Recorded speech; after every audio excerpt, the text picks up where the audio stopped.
کیا اسلام کا اپنا ایک مخصوص معاشی نظام ہے یا نہیں؟ جب بھی ہم یہ ڈیبیٹ کرتے ہیں کہ سوشلزم ہونا چاہیے یا کیپٹلزم ہونا چاہیے، تو ایک بہت بڑا حصہ ہمارے سماج کے اندر ہمیشہ یہ کہتا ہے کہ نہ ہمیں سوشلزم چاہیے، نہ ہمیں کیپٹلزم چاہیے، ہمیں اسلامی معاشی نظام چاہیے۔ ان کا یہ دعویٰ ہے کہ اسلامی معاشی نظام ایک مخصوص نظام ہے جو کہ کیپٹلزم سے بھی مختلف ہے، سوشلزم سے بھی مختلف ہے، کیونکہ اسلام ایک کمپلیٹ کوڈ آف لائف ہے، یعنی مکمل ضابطہ حیات ہے۔ تو اس کے اندر ایک سیاسی نظام بھی موجود ہے، ایک معاشی نظام بھی موجود ہے، ایک فیملی سسٹم بھی موجود ہے، ایک اخلاقی نظام بھی موجود ہے، اور اس پورے کے پورے نظام کی امپلیمنٹیشن ہو تو پھر ایک اسلامک سوسائٹی بن سکتی ہے، اور اس کے نتیجے میں ہم ترقی کر سکتے ہیں، پہلے بھی کرتے رہیں اور آئندہ بھی کریں گے۔ آئے سب سے پہلے تو اس بات کو سمجھنے کی کوشش کرتے ہیں کہ معاشی نظام کیا چیز ہے، اس کی ڈیفینیشن کی ہمیں ضرورت ہے۔ عام بندہ تو یہ کہے گا کہ سر اس کی ڈیفینیشن کیا ضرورت ہے، معاشی نظام وہی ہوتا ہے نا، جیسے مارکیٹ جاتے ہیں، اب چیزیں خریدتے ہیں وغیرہ وغیرہ، یہی معاشی نظام ہے اور کیا ہے۔ مگر نہیں، ہمیں ذرا اس کی کلیئر ڈیفینیشن چاہیے، ایکڈیمک ڈیفینیشن چاہیے۔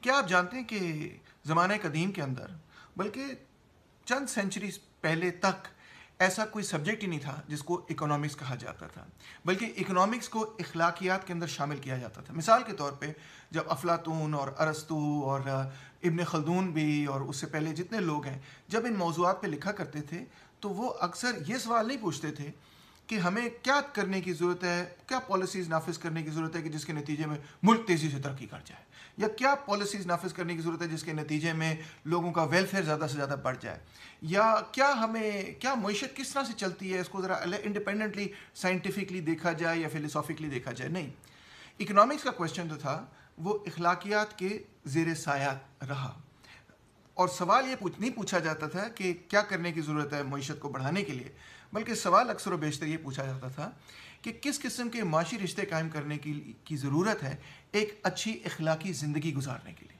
کتنی دلچسپ بات ہے۔ یہ جو اکنامکس کا اپنا شعبہ ہے، یہ کب پیدا ہوا، اس میں ابن خلدون کا بڑا ایک اہم کردار ہے 13 سینچری میں، مگر اس کے بعد فرینچ فزیوکریٹس جس طرح فرانسوا کوئزنے، جو اس کے 1694 سے 1774 تک زندہ رہے، انہوں نے لکھا۔ اسی طرح پھر اس کے بعد آپ دیکھیں کہ 18 سینچری کے اندر ایڈم اسمتھ، تھامس میلتھوس اور ڈیوڈ ریکارڈو، اور پھر آخر میں جا کے کارل مارکس کا بڑا انفلوئنس رہا، الفریڈ مارشل کا بڑا انفلوئنس رہا۔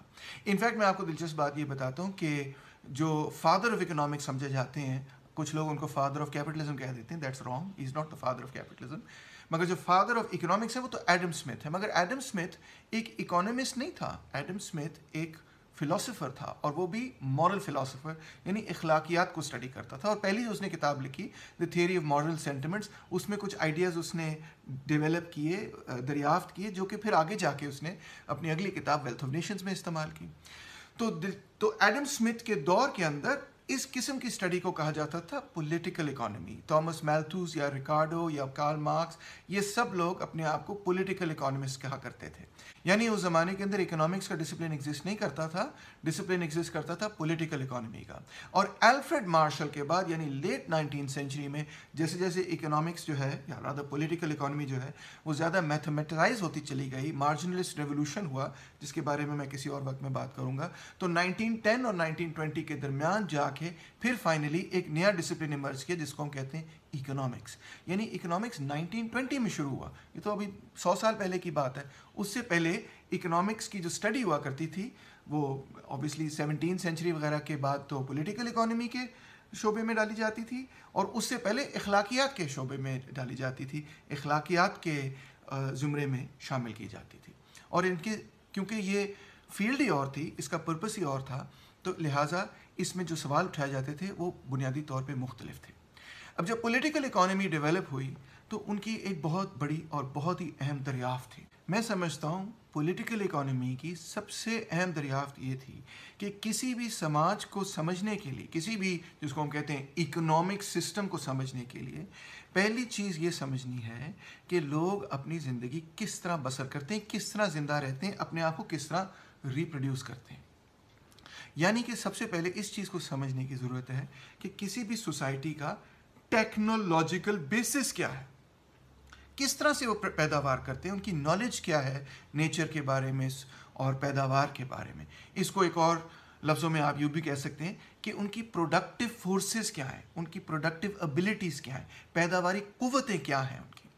اچھا، جس قسم کی پیداواری قوتیں ہیں، پولیٹیکل اکانومسٹ کا یہ کہنا ہے، اسی قسم کے ان کے معاشی تعلقات بھی پیدا ہوں گے، جن کو ہم کہتے ہیں ریلیشنز آف پروڈکشن، یعنی پیداواری تعلقات۔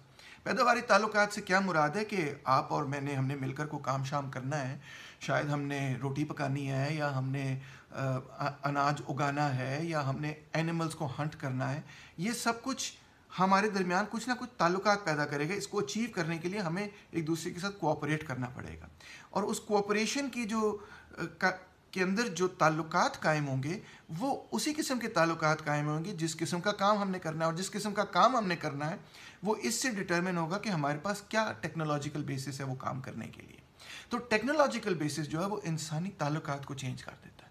مثال کے طور پہ ابھی دیکھیں کہ آپ یہ لیکچر آن لائن سن رہے ہیں، آپ مجھ سے ملے نہیں ہیں، شاید آپ کبھی ملے بھی ہوں، مگر اکثر لوگ جو اس کی لیکچر سن رہے ہیں وہ مجھے ملے نہیں ہیں، اور اپنے فون پہ وہ یہ لیکچر سن سک رہے ہیں۔ جبکہ جب میں بڑا ہو رہا تھا تو یہ ناممکن سی بات تھی کہ یونیورسٹی پروفیسر کو آپ اس طرح سے سوشل میڈیا پہ بٹن دبا کے مفت سن لیں یا جو بھی، یہ ہوتا ہی نہیں تھا۔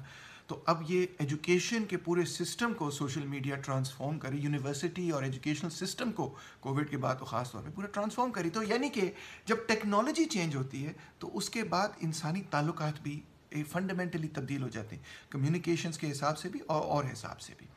آئیے میں آپ کو ایک چارٹ دکھاتا ہوں جس سے یہ بات کلیئر ہوگی۔ یہ صرف کوئی کنسپیریسی تھیوری نہیں ہے، یہ صرف میرا نقطہ نظر نہیں ہے۔ جو آرکیالوجسٹ ہیں، اینتھروپولوجسٹ ہیں، سوشیولوجسٹ ہیں، پولیٹیکل اکانومی کے اندر جو لوگ ہیں جو ان چیزوں کو اسٹڈی کرتے ہیں، اور خاص طور پہ جو ہسٹورینز ہیں، خاص طور پہ ماڈرن ہسٹورینز، وہ اس بات کو پہچانتے ہیں کہ جو ایک سوسائٹی کا ٹیکنالوجیکل بیسس ہوگا اسی ٹیکنالوجیکل بیسس پہ ان کے معاشی، سماجی اور سیاسی تعلقات بھی پیدا ہوں گے۔ آئیے دیکھتے ہیں کہ کون سے بیسس ہیں۔ آپ نے یہ تو سنا ہی ہوگا فکرہ کہ جی یہ سویلائزیشن سٹون ایج میں رہتی تھی، پھر وہ سویلائزیشن برونز اور کاپر ایج میں رہتی تھی، اور یہ فلانی سویلائزیشن آئرن ایج کی سویلائزیشن۔ یہ فکرے آپ نے سنے ہیں نا؟ تو آئیے میں آپ کو انہی کو استعمال کرتے ہوئے بتاتا ہوں کہ کون سے مختلف مراحل رہے ہیں سوسائٹی کے اندر، ہیومن ہسٹری کے اندر، اور کس طرح سے ٹیکنالوجیکل بیسس جیسے جیسے چینج ہوتا رہا ہے تو اس کے نتیجے میں ہمارے جو سیاسی تعلقات ہیں وہ بھی چینج ہوتے رہے، ہمارے معاشی تعلقات بھی چینج ہوتے رہے، ایون کہ ہمارے فیملی ریلیشنز بھی چینج ہوتے رہے۔ دیکھیں، سب سے پہلے تو یہ کہ جو پرانے اینتھروپولوجسٹ ہوا کرتے تھے وہ 3 مختلف بڑے حصوں کے اندر انسانی تاریخ کو ڈیوائڈ کرتے تھے، تقسیم کرتے تھے۔ پہلا حصہ تھا سیویجری۔ اب یہ لفظ آپ استعمال نہیں کرتے کیونکہ ہمیں لگتا ہے کہ یہ پیجوریٹیو ٹرم ہے، سیویج کسی کو کہنا لگتا ہے کہ یار اس کو ہم تنقید کا نشانہ بنا رہے۔ پھر اس کا اگلا سٹیج تھا باربرزم، جس کو ہم کہتے ہیں بربریت، دور بربریت، اور تیسرا پیریڈ ہے جس کو ہم کہتے ہیں تہذیب یا سویلائزیشن کا پیریڈ۔ ان پیریڈز کو ہم دیکھ سکتے ہیں کہ 60,000 ایئرز اگو سے ہم جو سیویجری کا پیریڈ ہے اس کو ہم اسٹڈی کر سکتے ہیں۔ پھر اس کے بعد ہم دیکھ سکتے ہیں کہ 35,000 ایئرز اگو کلٹیویشن اور ڈومیسٹیکیشن آف اینیملز شروع ہو جاتی، جس کو ہم باربرزم کا پیریڈ کہتے ہیں یا بربریت کا دور کہتے ہیں۔ اور پھر تقریباً فیلڈ ایگریکلچر یعنی کہ 5,000 سال پہلے سے جو آگے تاریخ چلتی ہے اس کو ہم کہتے ہیں کہ یہ تہذیب یا سویلائزیشن کا پیریڈ ہے۔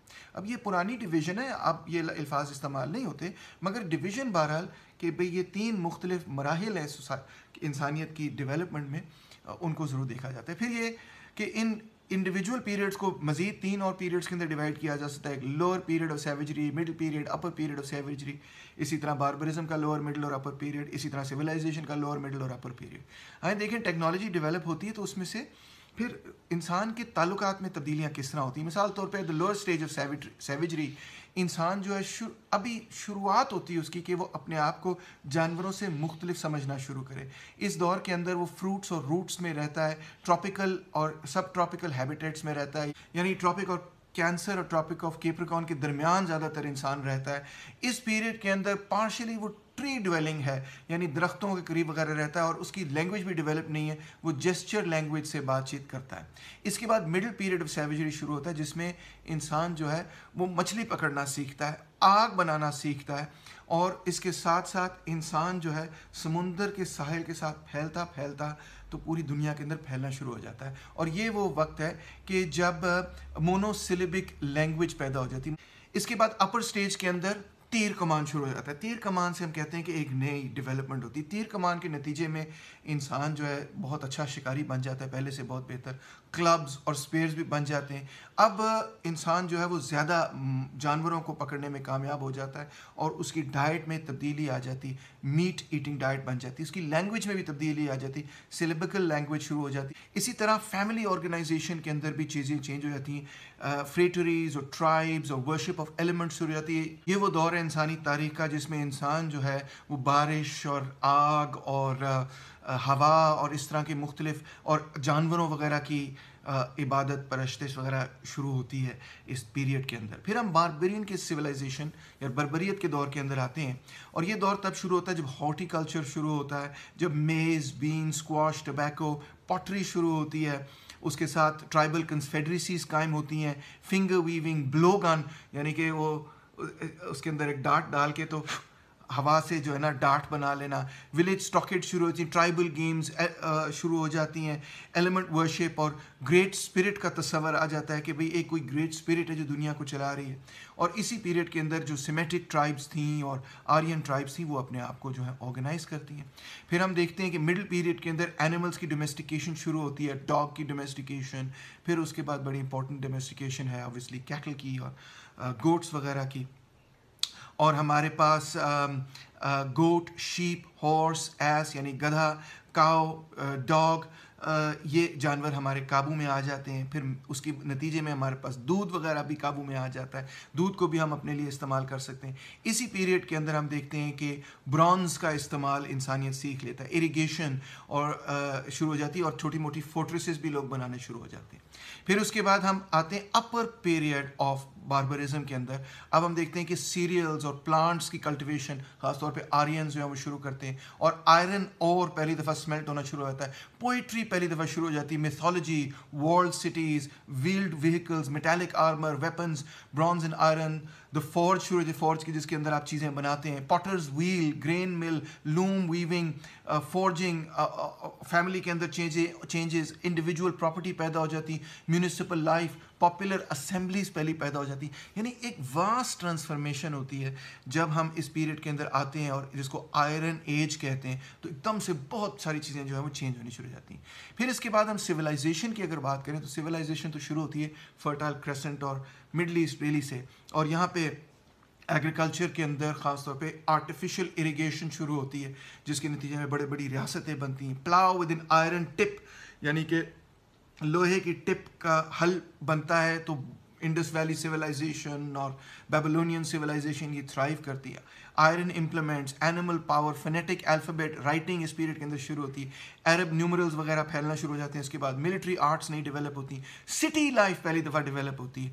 اگر آپ کو اس میں دلچسپی ہے تو ایگریکلچرل ریولوشن کے حوالے سے آپ وی گارڈن چائلڈ کے کتابیں پڑھیں جنہوں نے یہ ٹرمینالوجی ڈیولپ کی تھی 1936 میں, دی ایگریکلچرل ریولوشن.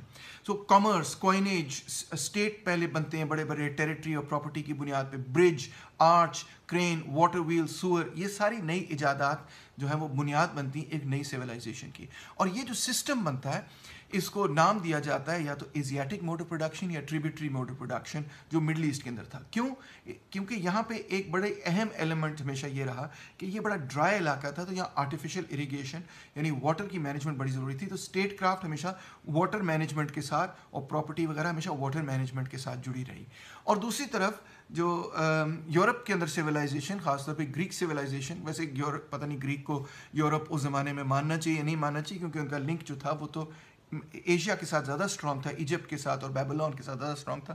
مگر بہرحال کنٹمپریری ہسٹورینز اس کو گریک سویلائزیشن کہتے ہیں اور ویسٹرن سویلائزیشن کہتے ہیں. تو چلے ان کی اگر بات مان بھی لی بھی جائے تو بہرحال ان کا ایک ڈفرینٹ سسٹم تھا, اور وہ سسٹم جو تھا اس میں رین فیڈ اریگیشن زیادہ چلا کرتی تھی. تو یہ دو مختلف قسم کے نظام بنے.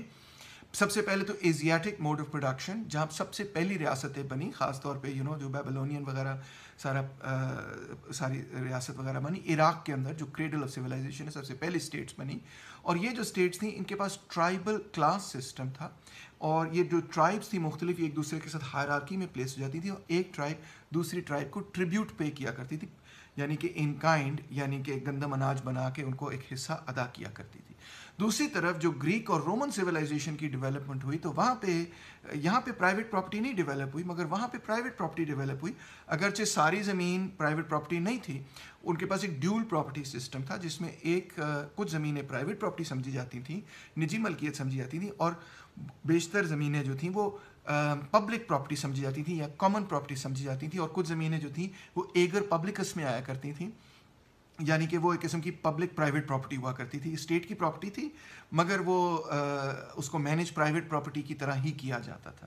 تو اس طرح ایک کمپلیکیٹڈ پراپرٹی ارینجمنٹ جو ہے وہاں شروع ہوا، اور یہی پیریڈ ہے کہ گریکس نے سب سے پہلے مونوگمس پیٹریارکل فیملی وغیرہ ڈیولپ کی. انفیکٹ فیملی اسٹرکچر کے حوالے سے بھی دیکھیں تو اس سے پہلے جو فیملی اسٹرکچرز تھے وہ بڑے مختلف تھے، اور اب جب یہ نئی قسم کی پراپرٹی فارمز وغیرہ ڈیولپ ہوئیں اپنی فیملی کو مستحکم رکھنے کے لیے اپنی پراپرٹی کو مستحکم رکھنے کے لیے، تو نئی فارمز آف پراپرٹی وغیرہ بھی ڈیولپ ہوئی.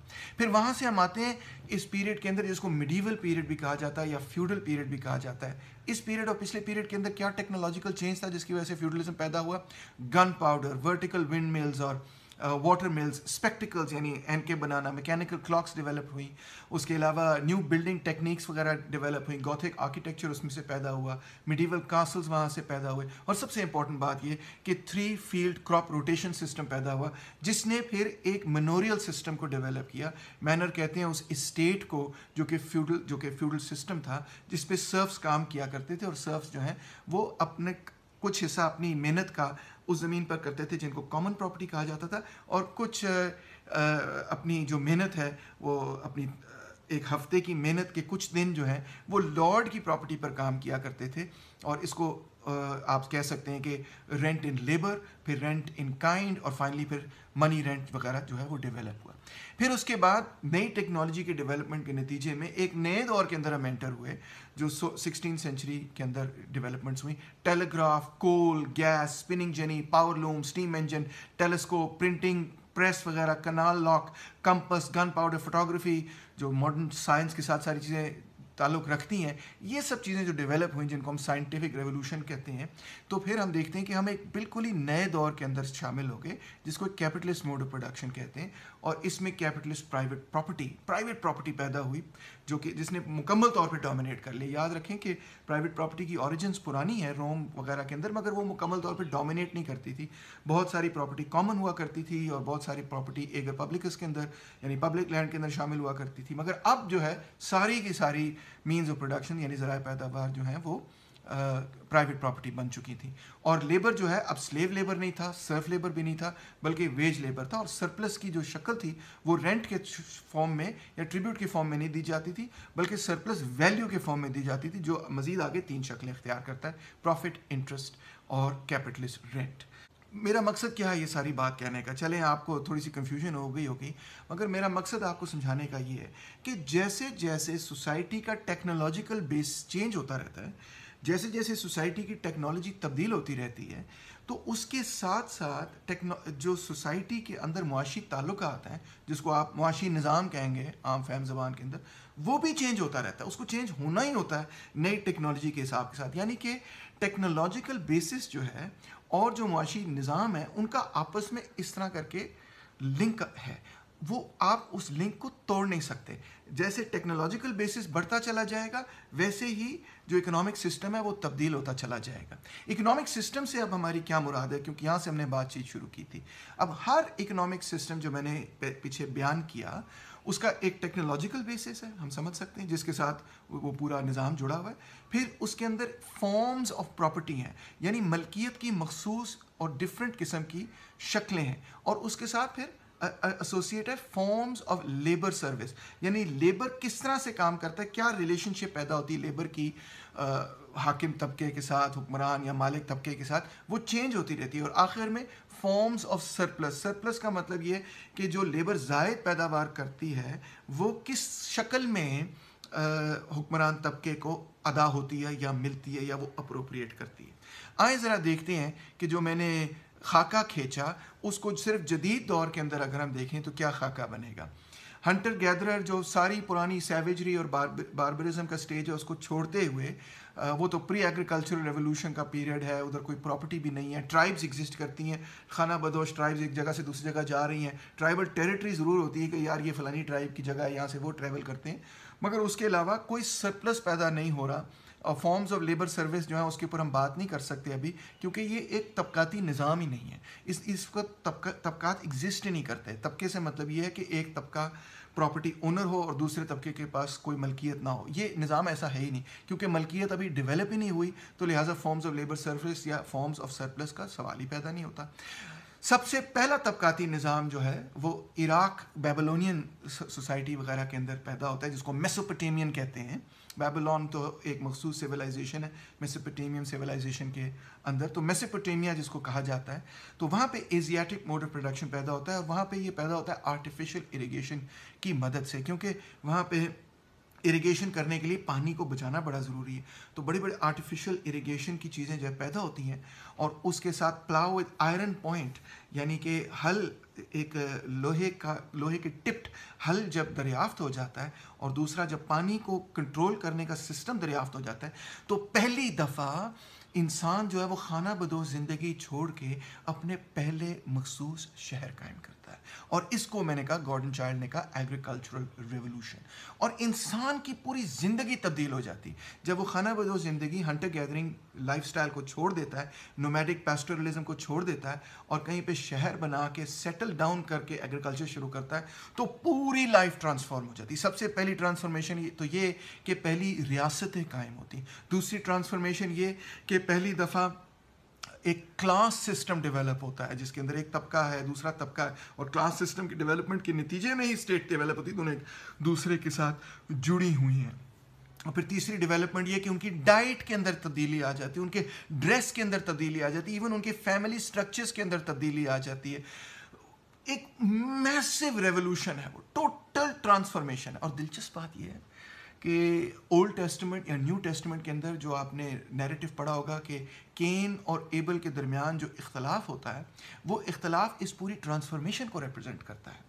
یعنی کہ ایک طرف وہ بھائی ہے جو کہ سیٹل ڈاؤن کر کے ایگریکلچر کرنا چاہتا ہے, اور ایک طرف وہ بھائی ہے جو کہ نومیڈک اور پیسٹرلسٹ ایگزسٹنس میں ہی رہنا چاہتا ہے. اور ان کے درمیان جو تضاد ہے اس کو اولڈ ٹیسٹمنٹ کے اندر اور نیو ٹیسٹمنٹ کے اندر ڈپکٹ کیا ہے as the contradiction between can and able.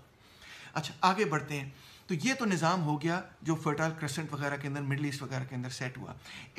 اس کے کچھ عرصے بعد, کئی سینچریز بعد ایکچولی, جو گریکس ہیں وہ بھی اب ایک آئرن ٹپ پلاؤ وغیرہ ڈیولپ کرتے ہیں. ان کو آرٹیفیشل اریگیشن کی ضرورت نہیں ہے, بارش جو ہے وہ نیچرلی ہوتی, تو وہ رین فیڈ اریگیشن شروع کرتے ہیں, اور اینیمل پاور وغیرہ استعمال کرتے ہوئے. تو گریک سویلائزیشن پہ رومن سویلائزیشن کے اندر جو ہے تبدیل ہو جاتی, کیونکہ رومنز جو ہے وہ گریکس کو کانکر کر کے ان کی سویلائزیشن کو اپروپریٹ, ان کی کلچر ریلیجن وغیرہ کو اپروپریٹ کر لیتے ہیں.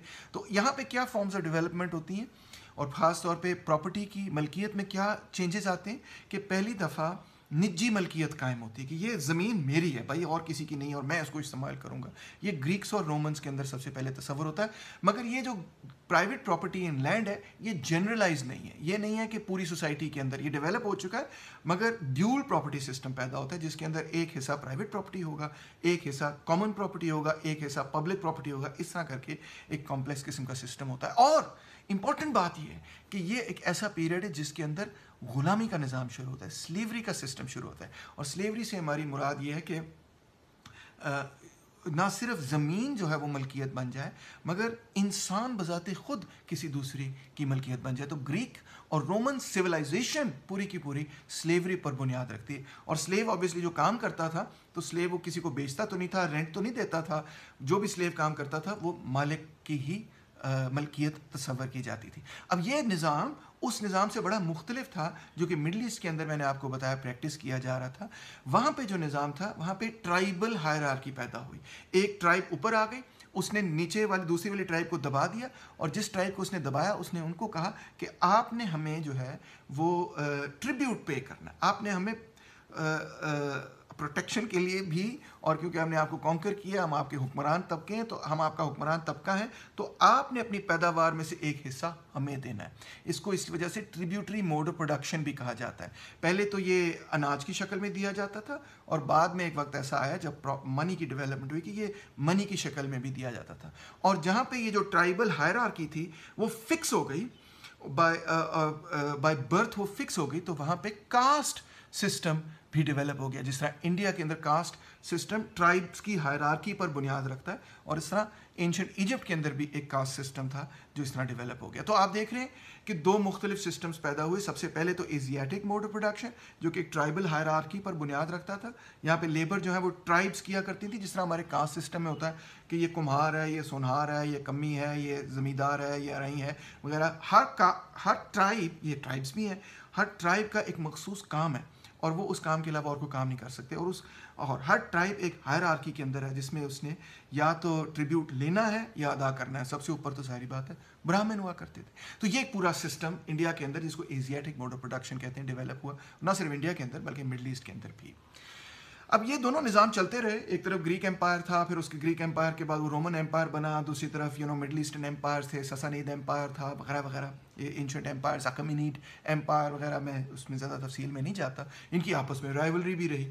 اور اس کے بعد جو یورپین سسٹم ہے اس میں ایک اور مزید ٹرانسفارمیشن ہوئی کہ جو گریکو رومن سیولائزیشن تھی اور رومن جو سسٹم تھا وہ کلیپس ہو گیا, خاص طور پہ ویسٹرن روم کے اندر. ایسٹرن روم میں نہیں کلیپس ہوا, بیزنٹین امپائر اسی طرح قائم رہا, ان کا موڈ آف پروڈکشن بھی اسی طرح قائم رہا, مگر جو ویسٹرن رومن امپائر ہے وہ 5th سینچری کے بعد کلیپس ہو گیا. اور جو وہاں پہ باربیرین سو کالڈ تھے انہوں نے ان کو کانکر کر لیا, جرمنز نے, آسٹروگراٹس اور ویسی گاتس وغیرہ نے. اور جب انہوں نے کانکر کیا تو ان کا جو اپنا سسٹم تھا, باربیرین سسٹم تھا, اور جو رومن سسٹم تھا وہ مکس ہو کے اس نے ایک نیا نظام بنایا جو کہ ایک نئی ٹیکنالوجی کی ڈیولپمنٹ پر بھی تھا. اور اس میں ونڈ ملز اور واٹر ملز اور 3 فیلڈ کراپنگ روٹیشن سسٹم وغیرہ جو تھا وہ نافذ کر دیا گیا. اور اس سسٹم کو ہم کہتے ہیں فیوڈلزم. اور اس کی مخصوص شکل یہ تھی کہ یہ جو اوریجنل رومن کالونیز تھیں وہ اب مینرز کے اندر تبدیل ہو گئیں, اور جو اوریجنل رومن سلیوز تھے وہ اب سرفس کے اندر تبدیل ہو گئے. سرف کا مطلب یہ تھا کہ وہ زمین کے ساتھ جڑے ہوئے تھے, وہ زمین کو چھوڑ کے نہیں جا سکتے تھے, وہ زمین کا حصہ سمجھے جاتے تھے, مینر کا حصہ سمجھے جاتے تھے. اور انہوں نے ایک مخصوص حصہ اپنی ہفتے کا لارڈ کے لیے کام کرنا ہوتا تھا, اور یا پھر انہوں نے رینٹ کی شکل میں لارڈ کو رینٹ ادا کرنا ہوتا تھا in exchange for protection and so on so forth. تو اس طرح وہاں پہ 9th سینچری میں فرانس سے شروع ہوتا ویسٹرن رومن امپائر میں یا ویسٹرن یورپ کے اندر فیوڈل سسٹم پیدا ہو گیا.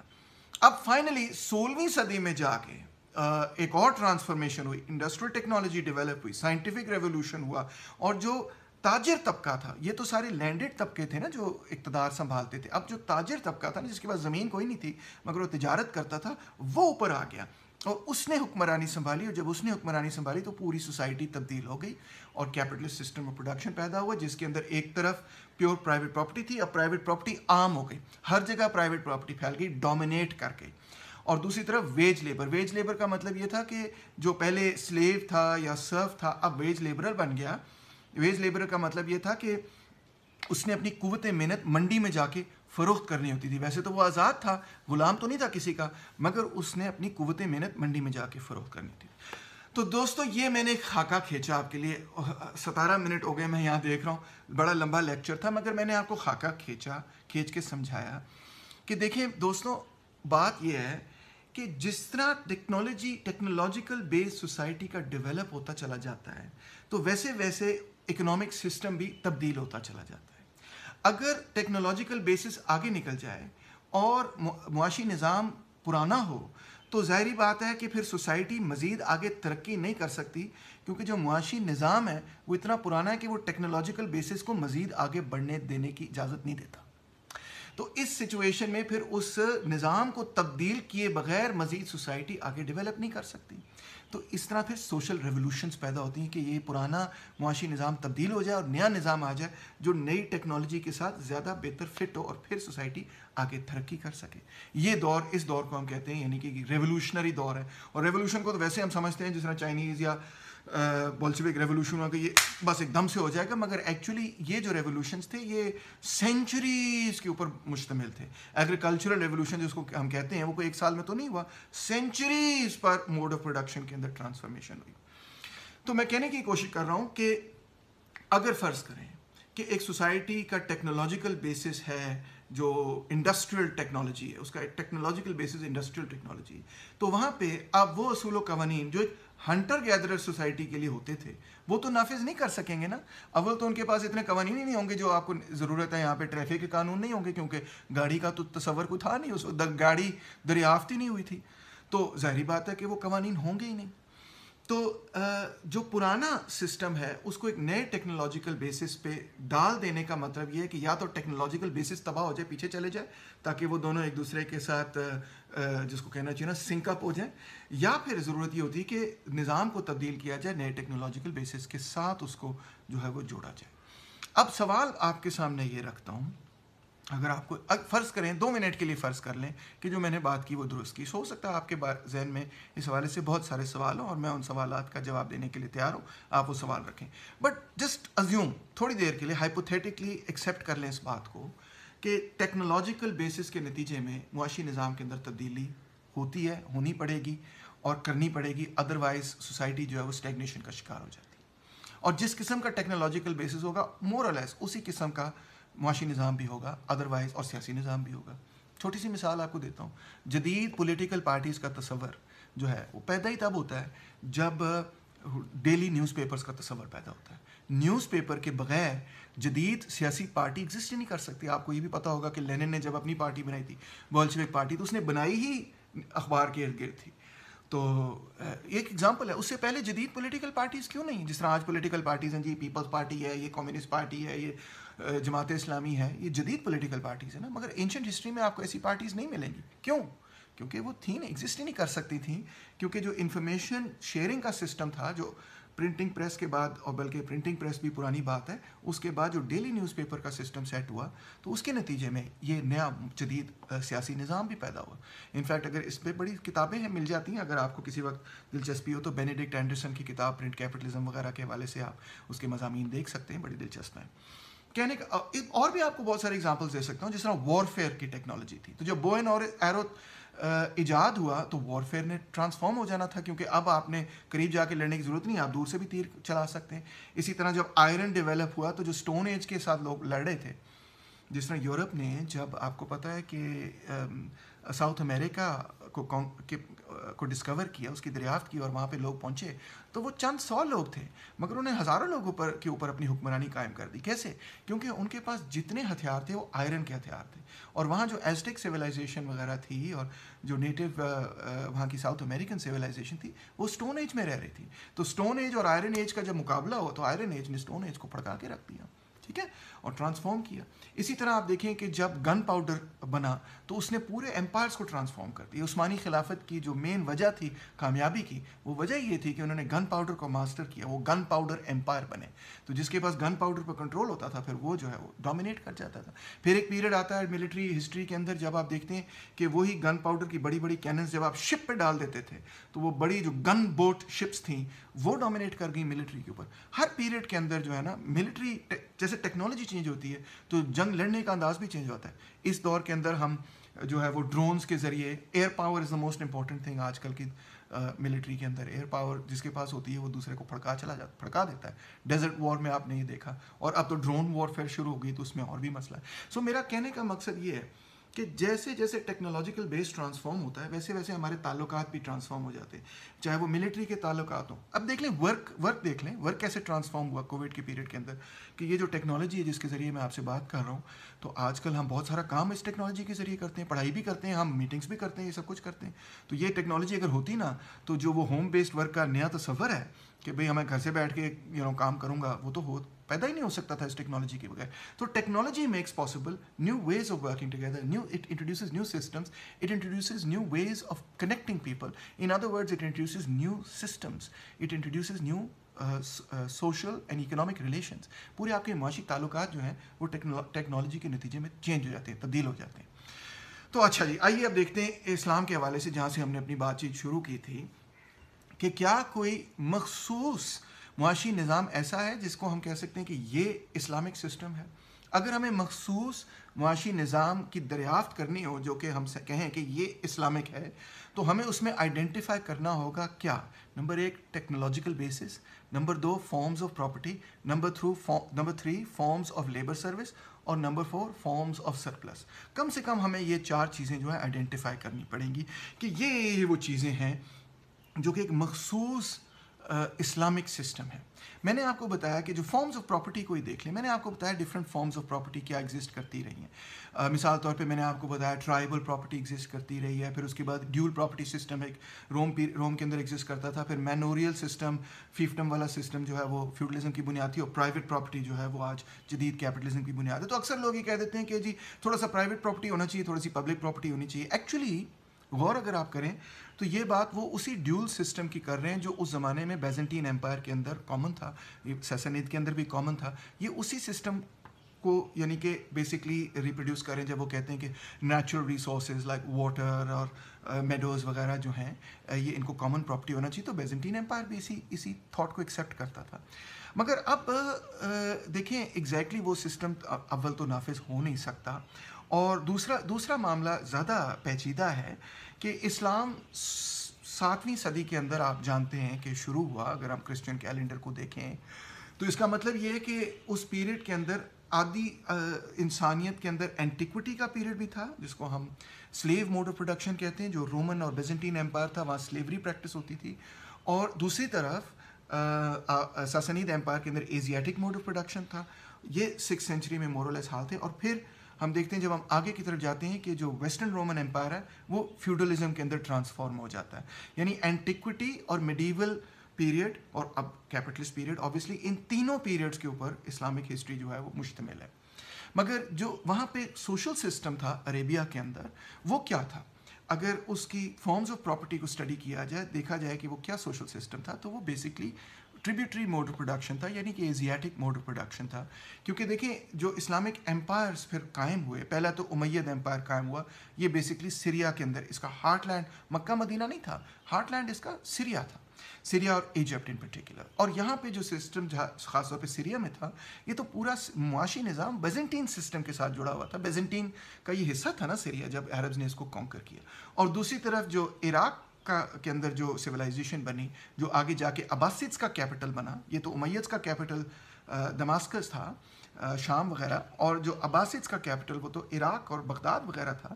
تو یہ تو سارا ساسنید امپائر کے تھا. تو انہوں نے وہی سسٹم انہیریٹ کیا, اس میں بہتری ضرور لے کر آئے مگر وہی اکنامک سسٹم انہیریٹ کیا. تو اگر ہم ان سسٹمز کی بات کریں تو ان سسٹمز میں تو ہم دیکھ سکتے ہیں کہ کیا نظام تھا, ہم ان کو اسٹڈی کر سکتے ہیں. یہ اس زمانے کے لیے تو یہ سسٹمز بہت اچھے تھے, مگر آج کے زمانے کے لیے سسٹم شاید اتنے اچھے نہ ہوں. مثال طور پہ پولیٹیکل سسٹم, یہاں پہ بادشاہت تھی اور کچھ ہو بھی نہیں سکتا تھا. میں آپ کو سیدھی بات بتاؤں کہ جو ماڈرن جمہوری نظام ہے وہ اس زمانے کے اندر پیدا نہیں ہو سکتا تھا جس زمانے کے اندر ڈیلی نیوز پیپرز نہ ہوں, ٹیلی ویژن نہ ہو, ایک اس قسم کا ڈیموکریٹک سسٹم جس قسم کا سسٹم آج ہے اس پیریڈ کے اندر ایگزسٹ نہیں کر سکتا تھا. ڈسٹینسز اتنے بڑے تھے, کمیونیکیشن اتنی سلو تھی کہ ایسا ہی نظام پیدا ہو سکتا تھا جو اس زمانے کی ٹیکنالوجیکل بیسس کے ساتھ جڑا ہو. تو بہرحال ایونچولی جو اسلامک سسٹم تھا, اب اس کو اسٹڈی کریں تو آپ دیکھیں گے کہ آٹومنز نے اس کو مزید اور آگے ڈیولپ کیا اور وہ بن گیا اقتا سسٹم. اور اسی کا ایک اور ورژن برے صغیر کے اندر جو تھا اس کو ہم کہتے ہیں جاگیرداری سسٹم. جاگیرداری اور اقتا سسٹم میں کوئی اتنا فرق نہیں ہے ماں سوائے زبان کے. اقتا جو ہے وہ ٹرکش وغیرہ اور آٹومنز کی لینگویج ہے, اور جاگیر جو ہے وہ ہماری لینگویج ہے. تو یہ ایونچولی اس سسٹم کے اندر ڈیولپ ہو گیا, یعنی کہ اقتا اور جاگیرداری سسٹم کے اندر. مگر جاگیرداری اور اقتا سسٹم تو اس کے قوانین اور لاز کا نام ہے. ایکچولی وہ جو سسٹم ہے وہ اس کو ہم کہیں گے ایزیاٹک موڈ آف پروڈکشن, جس کے بارے میں پہلے آپ کو بتا چکا ہوں کہ مختلف ٹرائبز جو تھیں وہ ایک ہائرارکی میں ایک دوسرے کے ساتھ پلیسڈ ہوتی تھیں, اور ایک ٹرائب جو ہے وہ دوسری ٹرائب کو اپنا ٹریبیوٹ جو ہے وہ پے کرتا تھا. جو کانکرنگ ٹرائب تھی وہ کانکر ٹرائب سے ٹریبیوٹ ایکسٹریکٹ کیا کرتی تھی. اور یہی وجہ ہے کہ یہ پورا پیریڈ ایک کانکرنگ ٹرائبز کا پیریڈ بھی ہے. کبھی غزنویز آ رہے ہیں, کبھی بویدز آ رہے ہیں, کبھی کوئی ٹرائب اور کبھی کوئی ٹرائب, ایون مملوکس وغیرہ, یہ سارے. اچھا, اب اگر میں یہ آرگیو کروں جس طرح اکثر لوگ کرتے ہیں کہ نہیں جی وہ جو اینشنٹ عربیہ کا سسٹم تھا وہی, اور خاص طور پہ اگر میں یہ کہوں کہ حضور پاک صلی اللہ علیہ وسلم کے دور کے اندر جو سسٹم تھا, یا میں یہ کہوں کہ جو خلفائے راشدون کے دور کے اندر جو سسٹم تھا وہ ٹھیک ہے, ہم امیدز کو بھی ریجیکٹ کرتے ہیں جی, ہم عباسیدز کو بھی ریجیکٹ کرتے ہیں, ہم جی عثمانی خلافت کو بھی ریجیکٹ کرتے ہیں, مغلز کو تو ڈیفینیٹلی ہم ریجیکٹ کرتے ہیں اس لیے کہ بھی وہ تو جاگیرداری نظام آپ نے آئیڈینٹیفائی کر دیا. مگر جو اوریجنل نظام تھا حضور پاک صلی اللہ علیہ وسلم کے دور کے اندر اور اس کے فوراً بعد, وہ سسٹم جو ہے وہ اسلامک سسٹم ہے. اگر میں یہ بات مانوں تو دیکھیں معاملہ کچھ اس طرح سے ہے کہ وہ نظام جو اس وقت قوانین تھے وہ اس زمانے کے ٹیکنالوجیکل بیسس کے ساتھ جڑے ہوئے تھے. جیسے میں بار بار اس پورے لیکچر میں ایکسپلین کرتا رہا ہوں کہ اس زمانے کا جو ٹیکنالوجیکل بیسس تھا ویسے ہی انہوں نے قوانین وغیرہ انٹروڈیوس کرنے تھے. اس کی سب سے بڑی گواہی تو دیکھیں علماء خود دیتے ہیں جب ہم بات کرتے ہیں کہ دیکھیں جی اس پیریڈ کے اندر تو سلیوری بھی تھی. تو وہ کیا جواب دیتے ہیں؟ وہ کہتے ہیں ہاں جی تھی، مگر قرآن اس کو اچھا نہیں سمجھتا، اسلام اس کو سلیوری کو اچھا نہیں سمجھتا، مگر اس زمانے کے مخصوص حالات اس قسم کے تھے کہ اس چیز کو انلیگل ڈکلیئر نہیں کیا گیا. آج اگر انلیگل ڈکلیئر کر دیں تو اس میں کوئی کفاہت نہیں، کوئی مسئلہ نہیں، کوئی پرابلم نہیں، کیونکہ ہم سلیوری کو اچھا تو نہیں سمجھتے. اور اس کے لیے بہت ساری ایویڈنس ہے، دیر از نو ڈاؤٹ اباؤٹ اٹ، کہ حضور پاک صلی اللہ علیہ وسلم سلیوری کو اچھا نہیں سمجھتے تھے اور غلاموں کو آزاد کرنا جو ہے اس کو ایک بہت اچھا عمل سمجھتے تھے. مگر سلیوری تو تھرو آؤٹ ایگزسٹ کرتی رہی اس پورے پیریڈ کے اندر. اس پیریڈ سے لے کے 1962 تک آپ کو پتہ ہے سلیوری سعودی عربیہ کے اندر اور یمن وغیرہ کے اندر لیگل تھی. اور یہ انلیگل ڈکلیئر ہی تب ہوئی جب کہ یونائٹڈ نیشنز نے کہا کہ بھئی اگر آپ نے ممبرشپ لینی ہے یو این کی تو آپ کو سلیوری انلیگل ڈکلیئر کرنی پڑے گی. تو پھر انہوں نے جا کے سلیوری وغیرہ کو انلیگل ڈکلیئر کیا. Otherwise through out Islamic history slavery legal رہی تھی. اور سلیوری جو ہے وہ میں آپ کو بتا بھی دیتا ہوں، دلچسپ بات ہے کہ بڑا لمبا پیریڈ ہے اس کا. ایک تو ایسٹ افریقن کوسٹ سے سلیوز لیا کرتے تھے اور دوسری جو کرسچن لینڈز کو کانکر کرتے تھے، خاص طور پہ آرمینیا، آذربائیجان وغیرہ، یہاں سے سلیوز حاصل کیا کرتے تھے. ایک بلیک سلیوز ہوتے تھے، وہ جو کرسچن سلیوز تھے وہ وائٹ سلیوز ہوا کرتے تھے، اور دونوں کو وہ مختلف چیزوں کے اندر ڈالتے تھے. اور ایسٹیمیٹڈ اسکالرس کا ایسٹیمیٹ یہ ہے کہ یہ 1400 ایئر آف ہسٹری اگر دیکھی جائے تو اپروکسیمیٹلی 17 ملین لوگوں کو سلیوز بنا کے ان کی لوکیشن وغیرہ کو شفٹ کیا گیا. ایون آپ کو پتہ ہے انڈیا کے اندر بھی ایسے رولرز رہے ہیں جو کہ ایکچولی افریقن اوریجن سے تھے، کیونکہ ان کو ایسٹ ایشیا سے شفٹ کیا گیا آل دا وے ٹو انڈیا. یہ کسی اور وقت آپ کو ڈیٹیلز بتاؤں گا. چلے اگر آپ کو موازنہ چاہیے، آپ نے دیکھنا ہے کہ how big is the number 17 million, تو آپ اس طرح اندازہ کر لیں کہ جو اٹلانٹک سلیو ٹریڈ تھا جو کہ کیپٹلسٹ ویسٹ نے شروع کیا، تو اس میں 13 ملین لوگوں کو انہوں نے افریقہ سے اٹھا کر امریکہ بھیجا، اور یہاں پہ 17 ملین لوگ تھے. مگر وہ 13 ملین لوگ جو تھے وہ 200 سال 300 سال تقریباً 350 سال ٹائپ پیریڈ کے اندر بڑی ریپڈ قسم کی سلیوری تھی، اور یہ 1400 ایئرس کے اندر سلیوری تھی. تو یہ اس کا یہ 17 ملین نمبر تو بڑا تھا، مگر اس کا پیریڈ بھی بڑا لمبا تھا. اور وہ جو تھا نمبر 13 ملین ہے، نسبتاً کم ہے، مگر اس کا پیریڈ بہت شارٹ ہے، جو وہ بہت انٹینسو ایکسپلائٹیشن تھی افریقن کانٹیننٹ کی. 12 تو اب میں یہ آپ کو کہنا چاہ رہا تھا کہ دیکھیں اگر ہم یہ ایکسیپٹ کریں کہ وہ پیریڈ جو ہے وہ نظام جو ہے وہی نظام اسلامک نظام ہے، تو اس کے کاؤنٹر آرگیومنٹ جو میں آپ کے سامنے رکھنا چاہتا ہوں وہ یہ ہے کہ وہ لاز، قوانین، سوشل ریلیشنز وغیرہ اس وقت ہی قائم ہو سکتے تھے جب سوسائٹی کا ٹیکنالوجیکل بیسس وہ ہو. اگر ہو بہو وہی چیزیں آج کے 21ویں صدی کے دور کے اندر آپ نافذ کریں گے تو آپ ڈسکور یہ کریں گے کہ وہ آج کے ٹیکنالوجیکل بیسس سے سہمت نہیں ہوں گی، ان کے ساتھ کلیش کریں گی اور اس ٹیکنالوجیکل بیسس کو پیچھے کی طرف دھکیلیں گی یا کم سے کم اسٹیگنیٹ کر دیں گی، گرو کرنے میں ہیلپ نہیں کریں گی. اگر ویسے ٹیکنالوجیکل بیسس اسٹیگنیٹ کر جائے لمبے پیریڈز آف سول وار کے نتیجے میں، جس طرح افغانستان میں ہوا ہے، تو شاید سوسائٹی اتنی پیچھے چلی جائے ٹیکنالوجیکلی اور اپنی اکانومی کے اعتبار سے وہ ایک قبائلی قسم کی سوسائٹی بن جائے تو ٹھیک ہے، شاید آپ وہاں پہ وہ لاز نافذ کریں تو وہ فٹ کریں گے اور شاید وہ اس سوسائٹی کو ترقی میں بھی مدد کریں. مگر جیسے جیسے سوسائٹی آگے بڑھتی چلی جائے گی تو ویسے ویسے آپ کو نئے قوانین بھی انٹروڈیوس کروانے پڑیں گے اور پرانے قوانین کو تبدیل کر کے ان کو موڈیفائی کر کے ان کو اپ ٹو ڈیٹ کر کے چینج کرنا پڑے گا، تاکہ آپ جو ہیں وہ سوسائٹی کی ڈیولپمنٹ اور ارتقاء میں قوانین مدد کریں، نہ کہ رکاوٹ بنے. اور نہ صرف قوانین کی میں یہاں پہ بات کر رہا ہوں، میں ہیومن ریلیشنز کی بھی بات کر رہا ہوں، میں ریلیشنز آف پروڈکشن کی بھی بات کر رہا ہوں کہ وہ تبدیل ہوں گے تو سوسائٹی آگے کی طرف بڑھے گی. آخر میں یہ کہ میں یہ سمجھتا ہوں کہ ڈیفینیٹلی ہمیں کچھ یونیورسل اصول وغیرہ ہم دریافت کر سکتے ہیں، نہ صرف اسلامک ہسٹری سے دریافت کی جا سکتے ہیں، ریلیجس ہسٹری سے تمام ریلیجس ہسٹری سے دریافت کی جا سکتے ہیں، کیونکہ میرے نقطہ نظر میں یہ تمام جو ریولوشنز تھے جن کو ہم آج ریلیجنز کہتے ہیں، وہ اپنے زمانے کے ریولوشنز تھے. تو وہ تمام ریلیجنز جو ہیں جو آج بھی سروائیو کرتے ہیں، انہوں نے سوسائٹی کو آگے کی طرف، ان سوسائٹیز کو آگے کی طرف دھکیلا، انہوں نے ان کو پروگریس کی طرف دھکیلا، انہوں نے ان کو پراسپیرٹی کی طرف پش کیا، انہوں نے اسٹیمولیٹ کیا مائنڈ کو، انہوں نے ان کی وجہ سے انٹلیکچولی وہ سوسائٹیز گرو کی، ڈیولپ کی، میچور کی، اور مزید آگے ان کو میچور کرنا ہے اور ڈیولپ کرنا ہے.